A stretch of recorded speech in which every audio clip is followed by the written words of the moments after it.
let's say that I go to the doctor's office, and I hate when this happens, but I always, once in a while, have to have my blood drawn. And the reason I hate it is that I'm kind of a chicken when it comes to getting my blood drawn. I don't like needles. But of course, I do as I'm told, and I get my blood drawn. I just try to distract myself when the blood is actually filling that needle. And I usually look away, and before I know it, it's done, right? And so it's out of my mind, and I walk out of the office pretty happy because now I don't have to think about it anymore.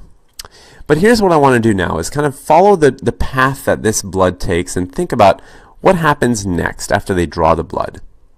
So the first step is they usually put that blood into a tube, and usually that's done directly. Actually, these days, usually that tube is already kind of sitting and waiting, and it's collecting blood immediately. So this is my cap for my tube, and inside my tube I've got blood. This is my blood filling up this tube.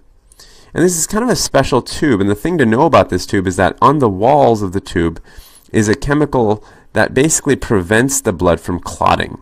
You don't want the blood to clot because it's hard to do any sort of lab work on it, and so this tube is very special in that way. It won't actually clot.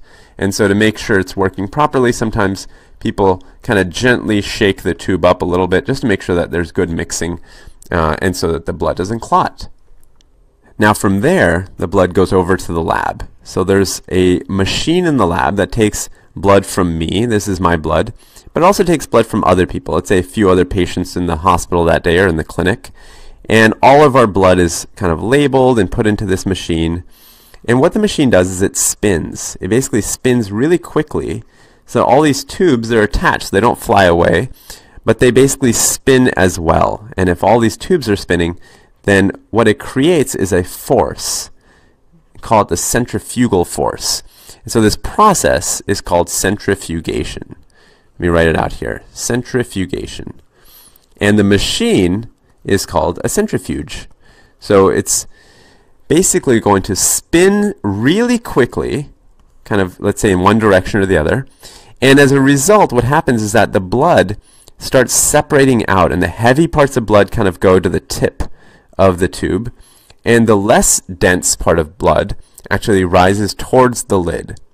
So after you've centrifuged, let's say you've actually gone through this process and you've centrifuged the blood, now you have the same tube, but I'm going to show you kind of an after picture. So let's say this was before I actually spun the tube, and now I've got an after. This is my after picture.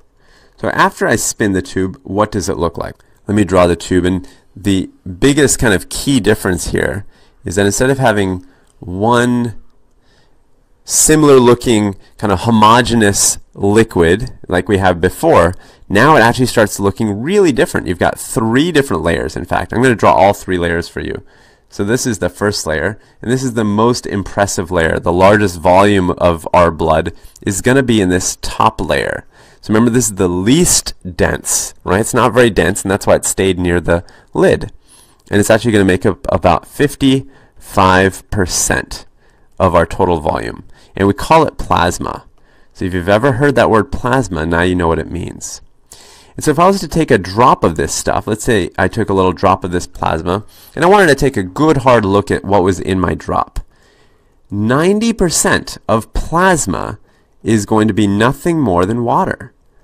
So that's interesting, right? Because the major part of blood is plasma, and the major part of plasma is water. So now you're seeing why it is that we always say, well, make sure you drink a lot of water, make sure you're hydrated, because a big part of your blood itself is water. In fact, that's true for the rest of your body as well, but I want to stress that it's true for blood as well. So that leaves the rest, right? We've got 90%, we have to get to 100. So 8%, what is 8% of this plasma made up of? It's protein. And let me give you some examples of this protein. So one would be, for example, albumin. And albumin, if you're not familiar with it, it's an important protein in your plasma that keeps the blood from, or the liquid from kind of leaking away out of the blood vessels. Another important protein would be antibody. And this, I'm sure you've heard of, but antibodies are basically involved in your immune system, making sure that you stay nice and healthy and don't get sick with infections. And another part of the protein, or another type of protein to kind of keep in mind, would be fibrinogen. Fibrinogen. And this is one important protein involved in clotting. And there are actually many other clotting factors, we call them, as well. So I'm just going to put clotting factors here. So these are proteins, things like albumin, antibody, fibrinogen. These are all proteins. Now we've still got 2% to account for, and this is going to be things like hormones, for example, and that could be something like insulin. We've got electrolytes. That could be something like sodium. And we've got also nutrients. So nutrients, that could be something, for example, like glucose. So these things all make up your plasma. So a lot of the things that we kind of think about, talk about, are all in your plasma, including, vitamins and things like that. So now another layer we have right below the plasma is here in white. And if I was to kind of zoom in on it, it would be a very, very tiny part of blood, less than 1%. And this is actually white blood cells. This layer contains white blood cells and platelets. So these are cellular parts of our blood. And they make up a very tiny bit, but they're a very important part of our blood, of course. Below this layer, so now the most dense layer of blood would be the red blood cells. So this is this last bit, and this, just to make it add up, would be about 45%. About 45%. And these red blood cells, of course, contain within them hemoglobin, right? So sometimes it gets tricky because you forget, you think, oh, protein, so that must be plasma. Remember, red blood cells and white blood cells, within them they have proteins as well. So just remember, they contain lots of protein as well within them. So for example, hemoglobin. So this is an example, right? Now, one word you may have heard of is serum. So what is serum exactly? Well, serum, this word, is very, very similar to plasma in terms of what it's made of. In fact, if I was to circle what is in serum, I would circle this bit. Basically, everything within my blue line would be circled. This is serum. And so the only thing I've left out of serum is fibrinogen and the clotting factors. So plasma and serum, you can just remember being very similar, and the exception is that the serum does not include the fibrinogen and clotting factors. Now, looking down at the red blood cells, what can we learn from that? Well, you may have heard this term hematocrit. Hematocrit. And if this was my blood, if I actually had drawn my blood as I drew in this picture, and this was my blood, my hematocrit would have been 45%. And all that means is hematocrit equals volume taken up by red blood cells divided by the total volume. So if in this case my total volume is 100, my percent I already told you was 45%. So that's why I knew my hematocrit was 45%. It's just the percent taken up by your red blood cells. And that's an important percent to know because the red blood cells are the part of blood that are actually carrying oxygen around. Now, to kind of stress this point of hematocrit further and maybe even kind of introduce a couple of new words, let me draw out 3 little vials of blood. So let's say I have 3 vials here, 1, 2, 3. And these are going to be 3 different people, let's say. But they're all very similar, same age, same gender. Because hematocrit, what is normal, is actually going to change depending on whether you're talking about a certain age, a certain gender, even depending on where you live in terms of altitude. Because let's say you live at the top of a mountain, that is going to affect your hematocrit as well. So a lot of things affect hematocrit. But let's say we have 3 people kind of very similar in those ways. Now the first person, let's say I'm going to draw out their blood here. Their plasma, let's say, is taking up this much of their total volume.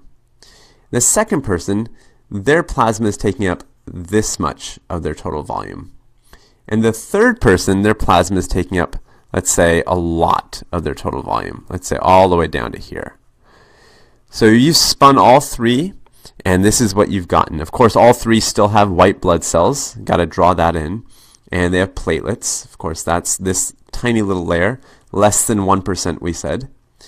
And the remainder then has to be red blood cells. So this is the red blood cell layer right here.